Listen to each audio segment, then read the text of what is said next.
What's up, Fanatics? So, Cal Raleigh was the best story in the American League this year by far, but Aaron Judge was the best player. I'm Tim Clark, and you're listening to the Musings of a Sports Fanatic, a podcast found exclusively here at pennsports.live and also ranked in the top 20 at FeedSpot. So, I'd like to shout out FeedSpot for the continued love. I appreciate support from them. So let's jump into this baseball awards season. Um, I had made up my mind I wasn't going to complain either way in the American League. If Cal Raleigh got the MVP, I'd have been fine with that. Um, And if Aaron Rodgers got it, or Aaron Rodgers not going to get the AL MVP. Aaron Judge got the AL MVP. I'd have been perfectly okay with it. Um, Aaron Judge was the best player. I mean, come on, man. I love the Cal Raleigh story. Okay, loved it. Um, he certainly took that team, put him on his back for most of the season. And he was the guy in that lineup. Now they had some other guys, but he was the guy in that lineup that other teams and pitchers were going to try and avoid. So he absolutely deserved all the props he got. And I heard Dan Patrick say today, if Cal Raleigh was the catcher for the Yankees, he'd be the MVP today. And I get the New York bias, and typically I hate it, and typically I'm right on board with it. But I just think you're not looking clearly if you can't acknowledge that Aaron Judge is the best player in the American League. His batting average, um, his on base percentage, slugging. He was first, and even by the way, his batting average. What was it? Something. He was something like 30 points ahead of the second place batter in the American League, and I see he was the first guy ever, or in a long time, I forget what it was, that he led average on base percentage and slugging. That's impressive. Like, I'm an old school guy. I say it on here all the time. That's old school right there. That's an old school superstar. Um, to lead in all three of those categories. And then you get into those modern statistics, which I can't even begin to try and explain, the WRC plus whatever. He was dominant in those too. And that's where he has the edge on Cal Raleigh. Cal Raleigh had a slight edge in home runs, and certainly an edge if you're looking at the MVP from the standpoint of the most important player for their team. Um, Although, look, the Yankees without Aaron Judge certainly would be a different beast too. But I'm not going to be one of those guys. I know there's some people, and it was a close vote. All it took was two flip votes, and it would have been a tie. So, but I'm not going to wring my hands like some people are. I think to me, I've been watching baseball a long time, so as I argued last week, I know I haven't played the game, and I'm not an expert from that standpoint. I've watched a heck of a lot of baseball, and it doesn't. You don't need to push my imagination to make me realize Aaron Judge is the better baseball player between the two, and certainly was the better overall, all around player in the American League. So, again, if Cal Raleigh would have got the nod, it would have been a great story, and I wouldn't have blinked an eye. But I'm not going to be one of these people that's upset that the writers got it wrong, and I don't think they did this time. They do sometimes, but I don't think they did this time. The National League MVP, geez, who who possibly were they going to vote for? Oh, yeah, that's right. Unanimously, Shohei Ohtani. They should make a separate award. Um, he's the best player potentially of all time, and then they should have like a Plan B award or a stage B for the mere mortals in the league. For the record, Kyle Schwarber, you Phillies fans, he was in second place. Um, there's Phillies fans. That's your next worry is securing Kyle Schwarber again going forward. But and Schwarber had a heck of a year. But look, we're just not even a debate. What we're seeing from Shohei Ohtani, and he didn't even pitch for most of the year. Um, so I look, I hate the whole Dodger thing. I'm not going to even. I'll say it one time: the salary cap that needs to happen in 2 years. But just from a pure baseball fan standpoint, I hope we get to see Otani pitch a full season and hit for a full season, and see what he is capable of doing. I would love to see 170 innings of Otani on the mound as well. Cy Young, Tarek Skubal for Detroit. I think that was a no-brainer, right? There were other guys, but Scooble is to me head and shoulders. There are nights he's unhittable, and that to me was just a no-brainer in the American League. The National League was a no-brainer, but certainly there are old school people out there that look at Paul Skeens' 10-10 record and say, "Boy, I don't know, geez, I don't think I could have voted for a guy that only went 10-10." But he was the best pitcher in the National League. Now, if Zach Wheeler doesn't get hurt and keeps putting up the numbers he had been for the Phillies, then I think we'd have had a real dogfight. Um, but Wheeler gets hurt, midway through the summer, and and it became Paul Skeens' award to lose. Christian Sanchez, look, I think the Phillies pitching staff, man, those guys, and you get Wheeler back, and go with those lefties, that changeup that Sanchez throws is just. I hate when we overuse the word nasty, but it is. It's nasty. So well deserved second place for him. But Paul Skeens is another guy that's sort of on his own level. So I watched a little bit of it, and he said some words, and then some of the Pittsburgh media guys got to interview him, and one of his teammates, a couple teammates, made it to his house for the announcement. Jared Jones is his pitching buddy, who hopefully will come back for the Pirates this year. Um, and Henry Davis, the oft criticized Henry Davis, he of the what was it, 167 batting average, but just a fantastic catcher. Um, I think if he would have hit 167, I think you could have made the argument he should have won the Gold Glove as a catcher. And there was apparently a great thing. It's the day after the season ended. Davis's phone rings and it's Paul Skeens. What can you tell? Would you please give me some things I need to work on? Because Davis was Skeens' personal catcher for most of the season.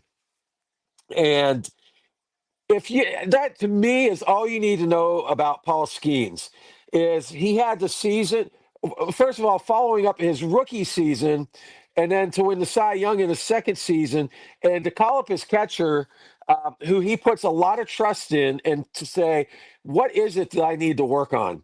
And I'll be darned if Henry Davis. Now he wouldn't say what it was, but he said I asked him if I could think about it for a day, and he said I gave him a list of some things, and I think that says a lot about both of them. And I really hope the Pirates. I not only do I hope they keep Henry Davis on the major league roster. I hope he is their starting catcher. I obviously want him to hit more than 167, and he said he thinks that he is on to something. Um, whether he is or not, I don't know. He's had the Pirates ended in September, so he's had a month and a half to ponder and work on things. If he can hit 215. and catch the way he did, he's a really valuable asset. But back to Paul Skeens, he's the man of the hour. Um, I thought one of as a Pirates fan and as a frustrated, and I don't know if you're not frustrated as a Pirates fan, you may not have a pulse. Um, I loved what I heard from him in a lot of different. So they asked him about the new pitching coach. They got the guy from the Astros. I'm gonna draw a blank on his name right now. Murphy, last name Murphy. Um, and he said I find that there's two people that end up in Pittsburgh. You have the people that say, well, at least I'm on a major league team, and if it's a player, hey, I made a major league roster. That's all I really wanted. Um, and then you have the guys he said that say, I want to be here and I want to help this team become a winner. And he said Murphy is the second. He said Murphy told him, I had a chance to go elsewhere and I saw this pitching staff in Pittsburgh, and I said, I'm going to Pittsburgh. And Paul Skeens, and this has to, I mean, there's no way you can take this as not an indictment on Oscar, what's his name, the pitching coach from last year in the last couple of years. He said, we sit around as pitchers and talk about how we would love to have someone that's working with us that is going to make us better because none of us have reached our ceiling, and we didn't feel like that was happening. Um, and that he's so anxious to see that. So I love that. Then he said, I want to, because there were rumors that a former teammate. There were rumors that it was IKF, and I already threw dirt on IKF about his base running in the World Series. I don't want to if it wasn't him. I don't want to like cast aspersions against him, but someone allegedly. There's that's our favorite word in our society nowadays. Allegedly, said that Paul Skeens was going around saying, "I can't wait till I get to New York. I want to play for the Yankees or go win for the Yankees."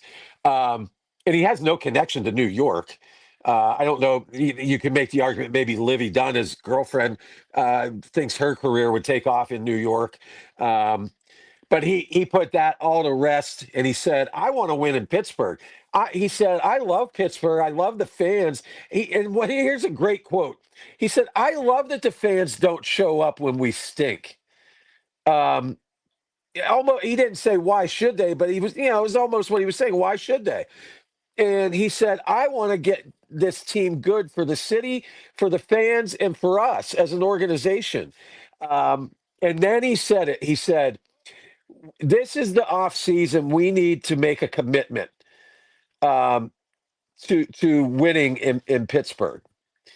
So I already said this once at the end of the season when he made a couple comments. Then, or this actually was before the end of the season, and Andrew McCutcheon, the most senior of Pirates and quite frankly, a legend in Pittsburgh. I don't think it's unfair to say that or unjust to say that. And they both said similar things. Look, next year is, we didn't do much at the trade deadline. We got to, there needs to be a commitment. But I'm going to repeat myself because Skeen said it again in way more emphatically. If Bob Nutting, and I have no doubt that he's capable, if Bob Nutting can listen to his Cy Young Award winner who has brought more publicity to this crappy product that he's putting on the field in Pittsburgh. If he can listen to those words and then go back to when McCutcheon was saying it and listen to a legend for the Pirates say it, and then still not do anything or to make the product better on the field, anything meaningful. Okay. And last week I said there was a rumor floating around that the Japanese third baseman, was looking for 64 mil over 4 years. And I said that should be affordable for the Pirates. Here's what's probably going to happen though. First of all, again, I have no doubt that Bob Nutting is capable of saying, "I don't care what Paul Skeens said. We're going to have him for a few more years. If we win, it's great. If we don't, we'll trade him. We'll get some pieces, and we'll keep kicking the can down the road until I have like five people show up for games at PNC Park." Um, but they're probably going to trade Mitch Keller. And what they will do, Keller, and maybe they dump a couple guys, Tommy Pham won't be back. They'll add up all the costs that they're saving with those moves, and that's the amount of money they'll spend on free agency or trades. If they trade Keller, they'll get something back, probably minor leaguers.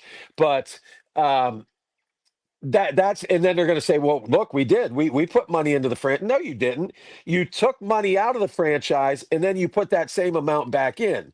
And I'd be willing to bet payroll is going to be just about what it is this year, give or take a couple thousand or a couple million.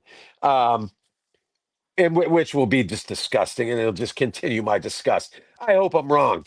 I hope Paul Skeens, because again, if this doesn't do it, if your Cy Young winner saying this, and you're one of your franchise legends saying it, doesn't move your needle.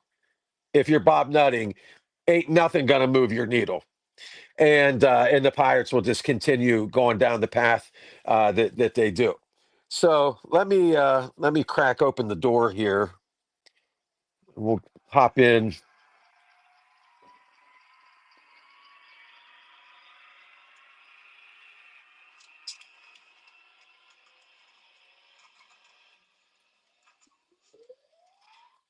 So into the time machine. It cooled off a little bit last week. It's ready to go again this week. Going back to 4 different years in Pirates history this week. And why nobody, and I mean nobody, should have any faith that Bob Nutting and his imbecile GM Ben Charrington will do anything worth a crap in free agency. Here are your four biggest free agent signings. Three were actual free agent signings, and one was um, a contract extension that I want to touch base on. Um, so for 39 million over 3 years, which is only 13 million, which is a lot to me and you, but in the world of baseball is not typically a contract reserved for a superstar. And that was Francisco Liriano in 2014. And that was a good signing. That was a really good signing. Remember, those are the 3 years that they made it to the wild card, 13, 14, 15. Um, so I had no problem with that signing, but certainly they got a bargain there at 39 million, and certainly didn't break the bank. Um, Ivan Nova, 3 years, 26 million. That is what, like 8.5 million or 8.6 or something like that. Again, chump change in the modern world of baseball. And Nova was a bum. Nova was a bum. Um, and then probably the best signing in the last 15, 20 years was Russell Martin. 2 years, 17 million, so 8.5 a pop. And Russell Martin was the glue guy. He was he held those playoff teams together from 13 through 15, and hit the big home run against Cueto. So well worth the money they spent there. But those three contracts are, again, in the modern day. And then you want to float a rumor to me that they might sign a Japanese third baseman for 64 million over 4 years. Look, I know they signed Brian Reynolds recently, and I don't have him on this list. Brian Hayes, Mitch Keller, they were all team friendly deals, all of them. Okay. Reynolds was probably the closest thing to a non friendly, like a more what would be a typical free agent signing for other teams. But the rest of them were extremely team friendly. Um, The other one I wanted to talk about was in 2000. Jason Kendall got a 6-year extension at 60 million. Now in 2000, a catcher getting 10 mil a year, and Kendall was a good catcher and a good offensive player. But that was one of those ones. He was already into his good years, so part of that contract was going to be on his downside. And then he busts up his knee or his leg, on that play at first base. Any Pirate fans out there remember that when he stepped on first base and his leg just crumpled. So obviously, and that's you can't plan for that, but so that's it. That's the extent of the Pirates in free agency, and like I said recently with Keller and Reynolds and Hayes. What a disaster that was. Thank God they pawned him off on the Reds. But so any Pirates, been jumping back out of the time machine to present day, any Pirates fans, they're like, this is it. This is the year. We're going to go for it. We got Paul Skeens. Would not hold my breath if I were you, because there is absolutely no indication that they are willing to spend any kind of reasonable money for players. All right, 2 cent takes this week. Um, the Pens lost today to the Predators, Nashville Predators, 2-1 in overtime. You get that in a minute, but they're in Sweden for this Swedish series. They're going to play Nashville again on Sunday. Each team giving up a home game. Look, you know my feeling on all this overseas play and professional sports. I think it's ridiculous. This is a little more bearable because unlike the NFL going to England and Germany and all these places, well, sure they're intrigued by the game, but they have soccer, and that's what they're always going to care about.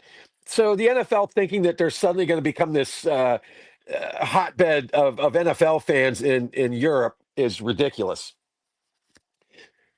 Sweden is hockey. They're bonkers for hockey. The Swedish team is fantastic. Canada, the United States, Sweden, and Russia are typically, your four major players around the world in hockey. So this one makes a little bit more sense. This is a little more palatable than some of the other sports. Baseball starting in Japan. Yes, Japan is big on baseball, but starting 2 weeks before your season actually starts, instead of just playing exhibition games, is ridiculous. So this one makes a little more sense, but it's still kind of it's a little rough on the two teams. You got to fly to Sweden, get adjusted, play 2 games, then you're going to fly back, get readjusted. I don't know. Every point's valuable, and you're chancing the fact that you might lose some points uh, on jet lag. So as far as the Pens go, there's two things that are becoming concerning. Now they're still off to a great start. They have 22 points, tied for second in the Metro. The Devils have 25. Um, but they're blowing leads, and I mean the last 2 weeks they're blowing leads on the regular. Um, late today it was with like a minute 10, Nashville pulled their goalie and got the extra man goal to tie it up, and then they win it in overtime, which is the other.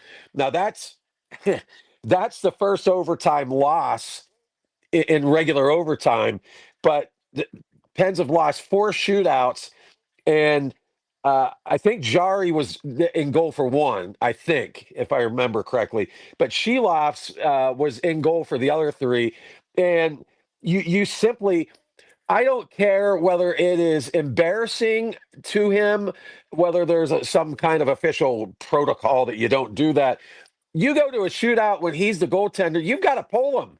You've got to put the other guy in. I don't care if he's not loose or not. Shelos literally doesn't stop any of them. I've seen him stop one goal, and I've been watching most of the Penguins games. He has stopped, and listen, he's been really good. He was really good today. That late goal. I mean, he was really good, but um, I've seen him stop one single goal on the shootouts. And so you can't have him in goal for shootouts. You're throwing points away. And back to that point, every point counts. And these blown leads and these shootout losses and overtime losses, that's the kind of stuff that when the playoff spots are starting to get divvied up at the end of the year, you're going to look back and say, "Man, I wish we had 3, 4, 5 of those points that we threw away back in the early season, blowing those leads." So that's something they need to get fixed. I do want to give a shout out the Colorado Avalanche 12-1, and they have 5 overtime losses, ironically, with 29 points.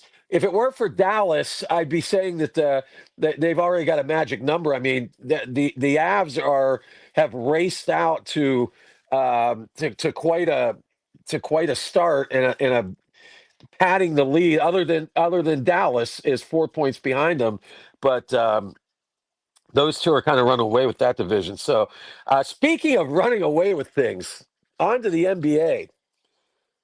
Oklahoma City, the defending champs, are 12-1, and it's now starting to be kind of bandied about. Can they win 80 games? They won 78 last year, or I'm sorry, 70 games. Sorry, they're not going to win 80 games. 70 games. Can they win 70 games? They won 68 last year. Um, And I heard one NBA guy, I can't remember who it was, said he thinks it's a matter of whether they will stay interested enough, whether they will want to. He said certainly they got the ability to do so. Um, and looking at back-to-back championships in all places, OKC. But listen to this. So I was looking at their stuff. Um, so they have won games this year. Now they did. So they have 4 games. They won by 6, by 6, by 7, and by 1. So typical, closer NBA games. Here are their other wins: 29, 24, 14, 31, 19, 31, 19, and 17. It's like if Duke was in the Ivy League. You know, um, like these games, they're not even close. So that's interesting. And so the rest of the West. Now listen, I don't think Denver is going to go away quietly, but um, the rest of the West is kind of like, okay, let's see where we can slot in 3, 4, 5, 6. Try to avoid the play-in, kind of thing. Lakers, Wemby and the Spurs look like they're gonna be in the upper echelon this year, which is good for basketball to have that guy get on the main stage and start showing his wares, so to speak. Will be good for basketball. How about the Detroit Pistons in the East? Cade Cunningham, when he was picked, you know, look, there's a lot of these guys recently. You pick them number one, and they're good, but are they going to be that superstar that you need them to be? Cade Cunningham is going to be a superstar. He is the best player, certainly in the Eastern Conference right now, in the early going. And that's Detroit. It's been a while. It's been a while. So it's. I think it's nice when those teams, when you get a bounce back like that. Um, the 76ers question that I saw posed, and I think it's an interesting one. Can they? Could they? Should they? Let's put it that way. Could they or should they trade for Anthony Davis in Dallas? Dallas fired their GM after the Luca trade has not worked out, and in fairness, uh, Kyrie Irving is coming off an ACL. He hasn't played yet this year. Um, so if it was him and Davis, that's a decent 1-2 punch, but it's not working out. I mean, it's not working out. Nico Harrison gone as the GM, and it looks like they're probably going to offload Anthony Davis, probably. And so what? And I saw someone ask the question: would Dallas go for a Paul George for Anthony Davis 1-for-1? Um, I would think the Sixers would have to throw something else in there. Now Davis is 33, so he's getting up there. But Paul George is up there too, and I think Anthony Davis is clearly the better player. Now I suppose there can be arguments made there, but I think he's the better player. Now I don't know. I don't know how Anthony Davis and Joel Embiid would connect. I don't know if that would be a good mix or not. It's just something. Look, honestly, I would be perfectly satisfied with the Sixers focusing on Tyrese Maxey, who I believe I saw is averaging 32 points a game. They're kind of riding his coattails right now. They haven't got McCain back yet. Um, to go with VJ Edgecombe. I, you know, the rest of the team, I think, is kind of iffy. But Kelly Oubre, good God, and he's averaging 18. I bitch and moan about Kelly Oubre. He's averaging 18 points a game. I just think it's when I watch, he just looks. He just I have a hard time watching him. And Embiid's been, he's not playing as many minutes, so we'll see. It was just I forget who said it. It was a podcast I was watching, and that's an interesting. I think it's an interesting thought, and I don't know if Dallas would go for that trade or not, but it's certainly an interesting thought there for the Sixers. Hey, God bless college basketball. I'm taping on November 14th. I guess I should have said this at the beginning. It's 9 o'clock p.m., Friday, November 14th. We've played, the college basketball season is 11 days old.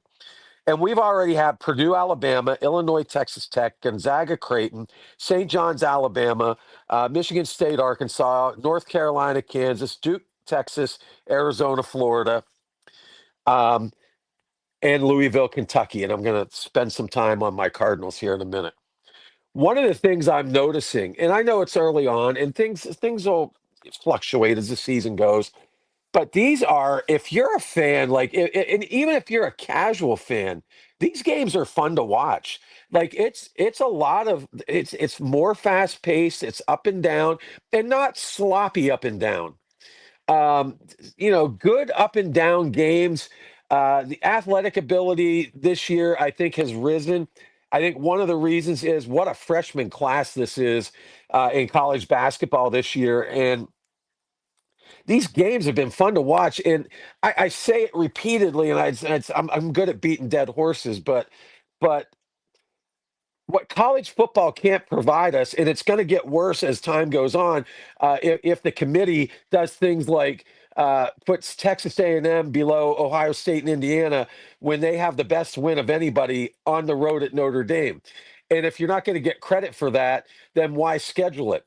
If Miami and Notre Dame finish with two losses and Notre Dame goes to the playoffs, which I think they should, and Miami doesn't, then why did Miami bother to schedule Notre Dame and beat them? And that's what college basketball has over college football. These teams know that they can lose some of these games and they'll be okay. Yes, it could hurt your seed when you get to March and they start revealing the bracket and you say, "Oh, damn it, we lost, those three early games against those good opponents. So, instead of getting a 2 seed, they're going to drop us to the 3 or 4 line." But you're going to get in. Like it's not a deal breaker.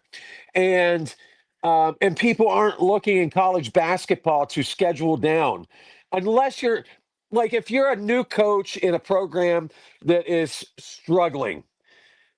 I can see scheduling down just to get your kids into a winning mode. Like this is what it feels like to win games. That would be the exception. But otherwise, teams aren't looking to schedule down. They're looking to schedule these good opponents. And 10 days into the season, and look at all those games we've had to watch. and it will be like that. We're heading towards Thanksgiving, where we'll get all those tournaments, which are just fantastic. Day after day after day. One, two, three of great games. Even the consolation games are going to most likely be good. Um, and then there'll be a little bit of a lull in early December there, where we'll get some, a week or so of some crappy games. But if you're a red-blooded American, by that time you should be watching Christmas Vacation like on a replay, so you can take a week off from college hoops for that. Um, as you can see in my background, I'm more than prepared for Christmas Vacation. Um, but it's just fantastic, and it's why I love college basketball. And don't get me wrong, gun to head, gun to head, I probably just by a slight hair would say college football. But there's no denying you get, and now they start the season in November. So you get November, December, January, but you get 4 months before you even hit March Madness, and there's just great games. And it's you get a down night here and there, but within a week's time, there's going to be 4 or 5 great games that you can watch. And it's so, if you're a sports fanatic, and certainly if you're John Rothstein and you're a hoops fanatic, this is just like heaven, man. To have all these games to watch. I do want to spend just a moment on my Louisville Cardinals. I know I'm wearing my. It's USC has a big game in football tomorrow with Iowa, but Louisville. I thought they were going to woodshed Kentucky. They got up 20, and I thought, man, they're going to woodshed these guys.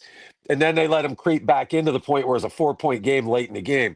But they held on despite not being able to make free throws, which is about the only down thing I can say about Louisville's game the other night. In my column, Tim's 2 cents here at PennSports.live, please read. I picked Louisville as one of my Final Four teams. And of course, my buddy's got, oh, there he goes, is picking Louisville. Um, I asked them, did you watch that game? And unfortunately, they didn't.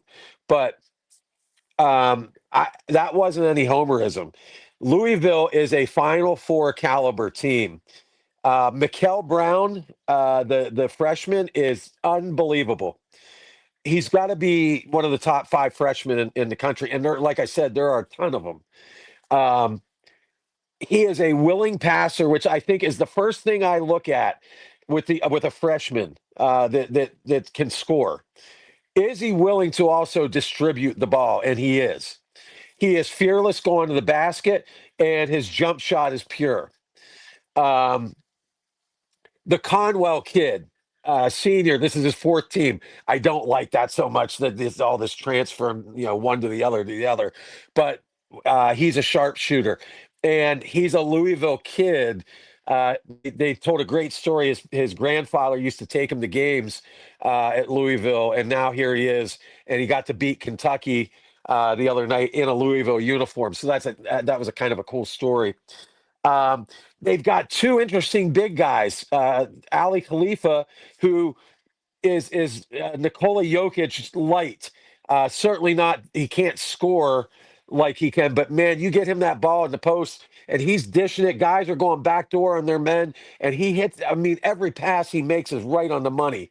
And then Sunanda Fru from Germany is more of a big bulldozer type, and he is a good. He gets to the bucket, and he's looking for the ball, and he's got good hands, and they get him the ball so he can finish, in the lane.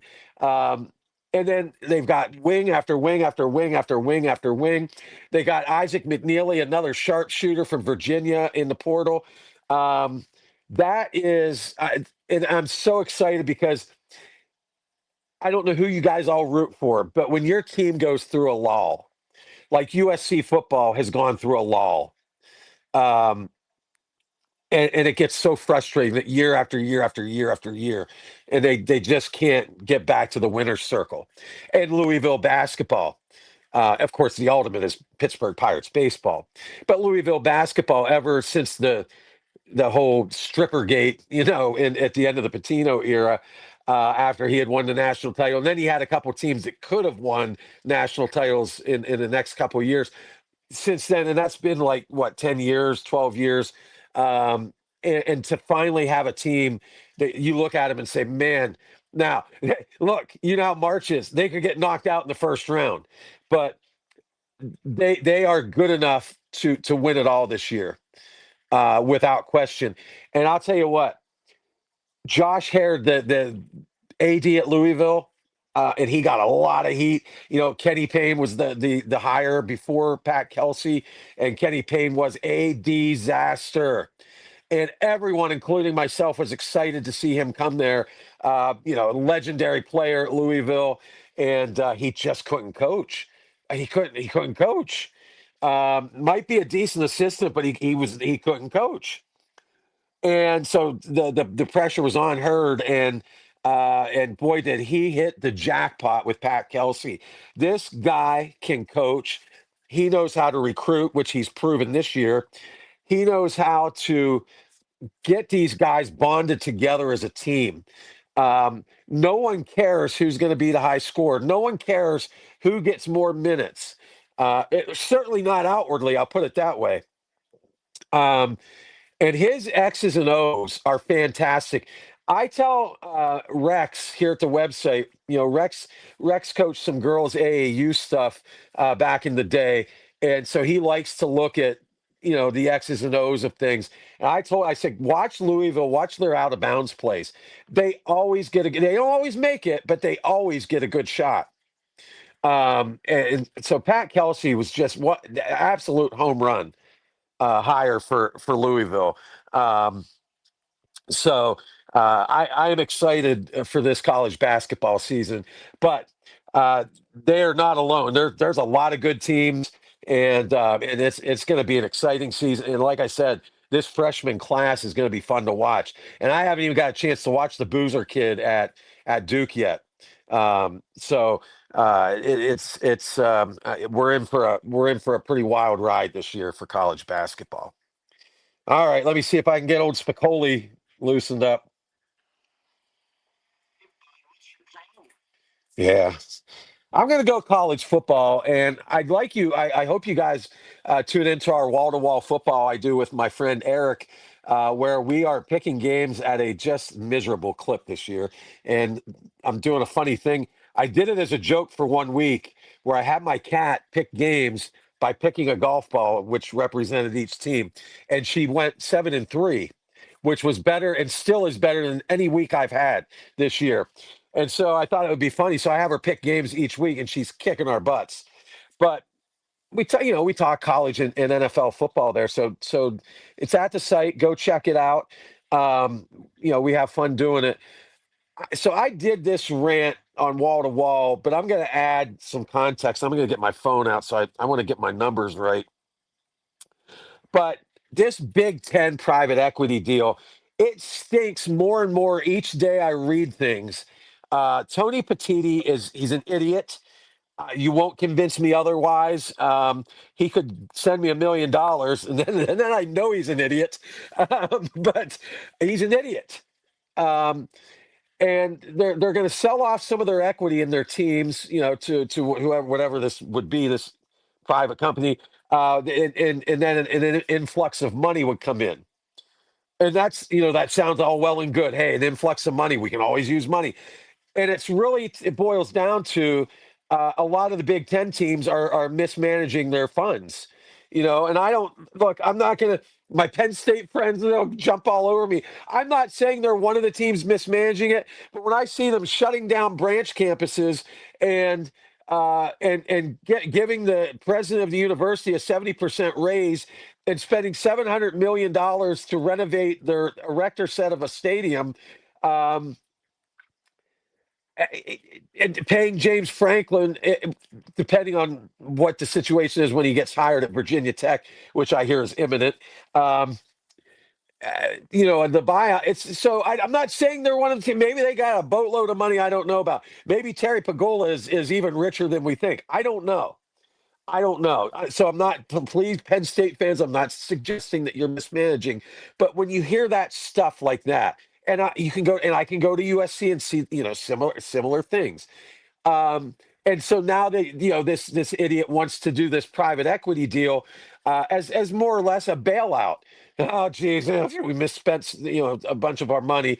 Um, but here's the kicker, and this is where I want to get my numbers right, and why I'm glad USC and Michigan are holding out on this. Now, Michigan's actually on the good end of this deal, but they see it as a bailout, and they're like, why do I want to do something? And then they're tied in.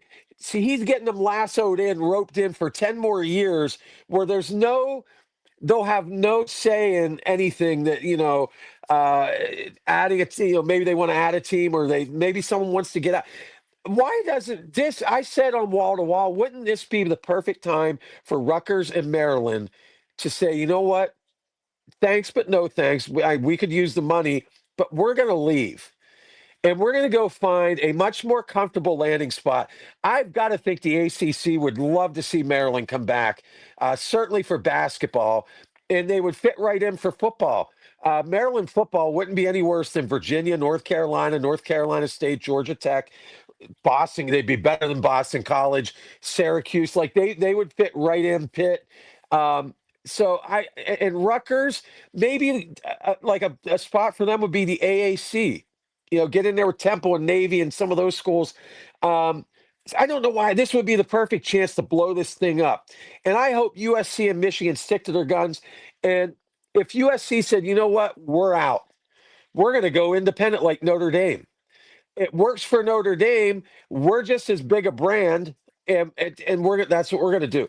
And that's where USC, they shouldn't piss USC off.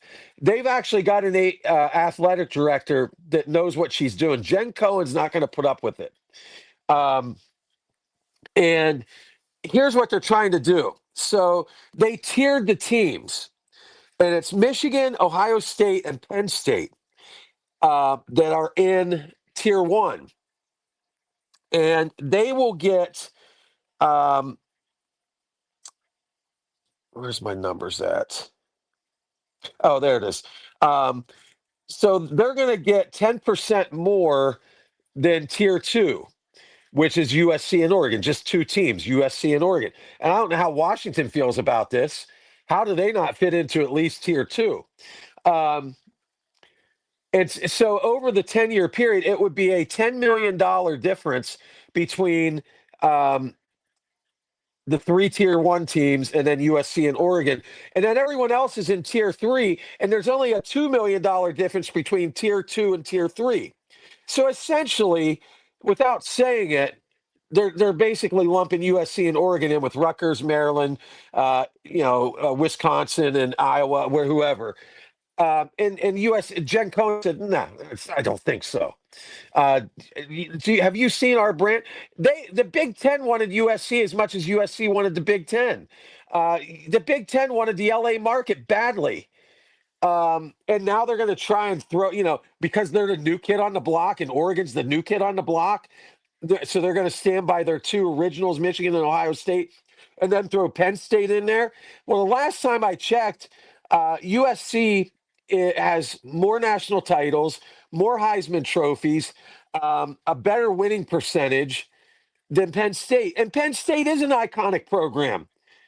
So I have no problem, if you're going to tier them up, I have no problem with Penn State being in tier one. But USC would be in tier one as well. And so Jen Cohen said, BS, man, we're not doing that. And then there's a $50 million difference in the other money that comes in between tier one and tier two. So essentially, USC would be getting $60 million less than Michigan, Ohio State, and Penn State. And they ain't going to go for it. And I hope push comes to shove because it's nice for USC. I'll get to see USC next year when they play Penn State over the mountain. And I could have gone to see them in Maryland if they would have been playing better last year. And I could go see them against Rutgers in the Meadowlands or wherever the hell they play their games. That's neat. I could go to Ohio State. It's close enough. That's cool. But you want to know the truth? I really, they don't. The West Coast teams don't fit in the Big Ten. They need to go back and try and put the Pac-12 together again. And this might be that inflection point. This might be that point where they say, look, the Big Ten, this idiot's trying to screw us, trying to screw Oregon. Let's get the hell out. Now, Oregon apparently is signed on for this, which surprises me that Phil Knight would say, yeah, I'll take less money. That's typically not his MO, but um, and maybe they know in the grand scheme of things, the Pac-12 is never coming back. The teams separated and went all over the place. But USC could go independent. They could get their rivalries with Stanford and Cal back. Um, they wouldn't have to worry about the Notre Dame game. They would play it every year. Uh, they could say, Michigan, why don't you go independent? We'll play you every year. And then certainly other teams would fill in the schedule for them without much trouble. So, and like I said, it's working for Notre Dame. Notre Dame doesn't have to worry about a conference championship, their conference standings or anything. It's two or less losses, they're going to make the playoffs. Regardless of what their schedule looks like. So I hope USC sticks to their guns. Good for Jen Cohen. Um, I think this is a good sign for USC. She's a strong lady, and she's not putting up with it. And she kept saying in her statement to the USC fans, she gave a little spiel today that we're not accepting any deal that doesn't put USC first. We will always put USC first because that's where we should be.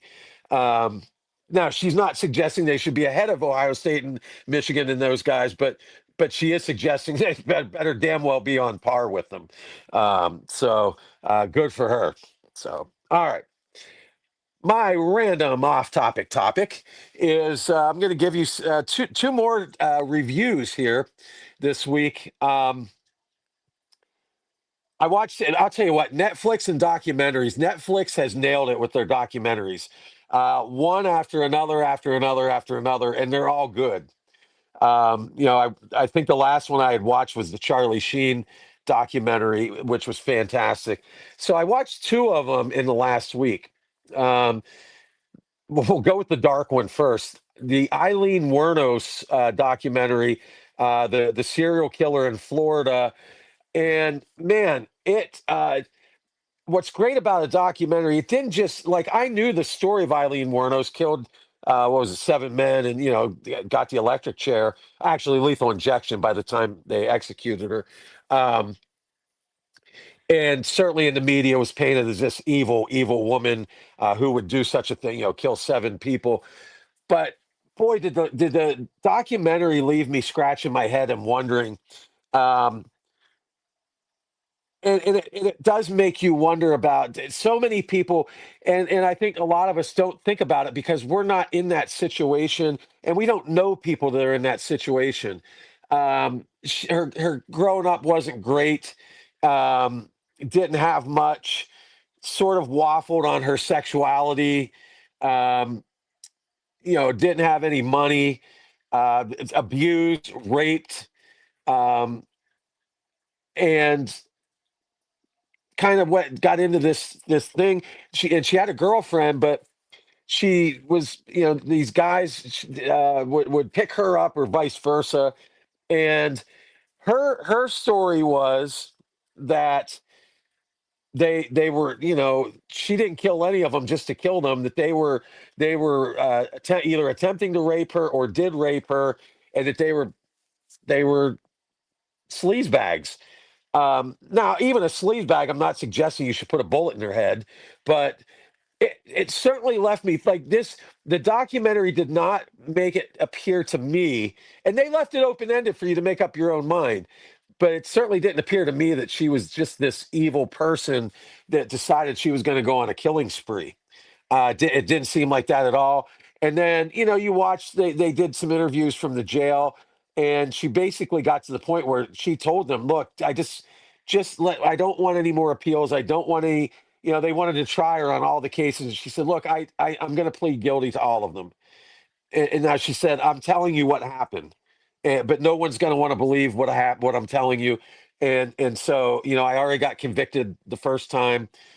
Let's not quit dragging this out. And they did drag it out, even against her wishes. It took forever to get her you know, to lethal injection.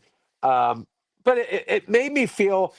I guess sad for people like that because there's how many people are like that in our world, and like I said, I'll speak for myself. I don't know people like that, and so I'm not familiar with what that's like and what they go through and um, and so again, certainly not justifying the fact that she killed 7 people, but the documentary certainly left you open up that door to see that maybe there was all kinds of psychological stuff that factored into this.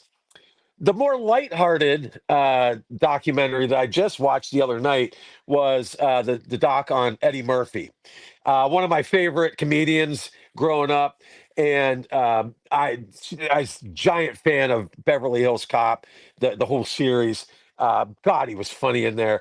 48 Hours. Um, and of course his stand-up stuff, and I of course am old enough. I go back to his Saturday Night Live days, Gumby and Mr. Robinson's Neighborhood. um it's just great stuff, but I just got such a kick out of it, enjoyed just listening. I enjoyed the clips they played from all that stuff, but enjoyed listening to him talk. What a smart guy, smart about his business, smart about his comedy. And I guess I didn't realize, like, they had a lot of other comedians, Jerry Seinfeld, Dave Chappelle, and lots of other guys, Kevin Hart, Chris Rock, like all these guys. He is on Mount Rushmore in the world of comedians. And I guess I didn't realize, like, I always thought he was really good and funny. Like I said, one of the best when I was growing up. But comedians themselves, like he's a Mount Rushmore guy. And I guess I didn't realize that. And so it was really interesting. But he's such a, like, just the stories he told and the reasons behind it and some of his career choices and wanting to play like all those different characters in some of those movies he was in. It's well worth your watch. It's like an hour and 40 minutes, I think, somewhere in that neighborhood. Um, and especially if you're my age, or somewhere near my age, and you grew up with Eddie Murphy, it's super interesting, and to hear his family stuff, and take a look at his house that he lives in. And he laughed. He said I'm a New York guy. He said I didn't think I'd ever live in California, and he said, man, I love it. And the house he was in, wow. So. Certainly worth your while, but Netflix, man, keep churning them out. I haven't disliked a documentary that I've watched on there. I don't think. And the Wernos was certainly interesting, and Eddie Murphy was a lot of fun to watch, and I learned a lot about him as well. So, all right, that will do it for this week. Again, show my love to FeedSpot for having me in their top 20. Check them out. Check all the stuff they have out, all the other podcasts. Um, a lot of Philly stuff on the rankings that I'm on, which ironically, I'm more of a Pittsburgh guy, but maybe people like hearing the Pittsburgh side of things with the pro sports and stuff. But anyway, shout out to them. I'll be back again next week. God, I can almost start to smell the turkey. We're getting close to Thanksgiving. God, time flies, man. So I'm gearing up for my column with my 2-cent turkeys that I do every year. And but I will be back next week, and we'll check in on what's happening. Certainly on see some of the college basketball results from the following week. So until next week, you know the drill, fanatics. Be nice to one another.